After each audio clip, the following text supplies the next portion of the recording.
আজকে বিশ্ব পরিবেশ দিবস উপলক্ষে আমাদের ফিশারি দপ্তরের লেম্বুচোড়া স্থিত ফার্মে আমাদের এখানকার ফার্ম ওয়ার্কার অফিসার যারা আছেন ফিশারি ডিপার্টমেন্টে তাদের উপস্থিতিতে আমাদের এই প্রেমিসেসের মধ্যে আমরা গাছ লাগিয়েছি। আমাদের সাথে উপস্থিত আছেন ডাইরেক্টর এবং ফিশারি ডিপার্টমেন্টের অন্যান্য আধিকারিকগণ এবং এখানকার স্থানীয় আধিকারিক।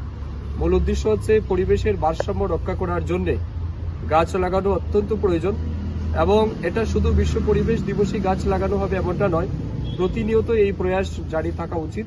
আমরা সবসময় করে থাকি, বিভিন্ন বিশেষ অনুষ্ঠানে কারোর বা বিশেষ ব্যক্তিত্বের জন্মদিনও আমরা করি, আমাদের নিজেদের জন্মদিনও এখন থেকে আমরা শুরু করেছি গাছ লাগানো। কারণ আমরা দেখছি যেভাবে আমাদের দিনে দিনে বিভিন্ন জায়গাতে বনাঞ্চল ধ্বংস হচ্ছে, বড় বড় শহর তৈরি হচ্ছে, বড় বড় ইনফ্রাস্ট্রাকচার তৈরি হচ্ছে, যে পরিমাণের গাছ প্রত্যেকদিন কাটা হচ্ছে সেই পরিমাণে গাছ কিন্তু আমরা মিট করতে পারি না বা আমরা লাগাই না। তো এতে করে কিন্তু পরিবেশের ভারসাম্য নষ্ট হচ্ছে, অনাকাঙ্ক্ষিত অনেক প্রাকৃতিক বিপর্যয় আমরা লক্ষ্য করছি। এটার মূল কারণ হচ্ছে প্রাকৃতিক ভারসাম্য যেটা রক্ষা করা সেটা হচ্ছে না।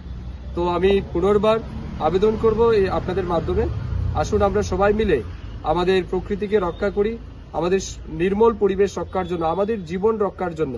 কারণ অক্সিজেন আমাদের খুব বেশি প্রয়োজন এবং সুস্থ নির্মল ভাবে বাঁচার জন্য গাছ আমাদেরকে অনেক বেশি কিছু দেয়।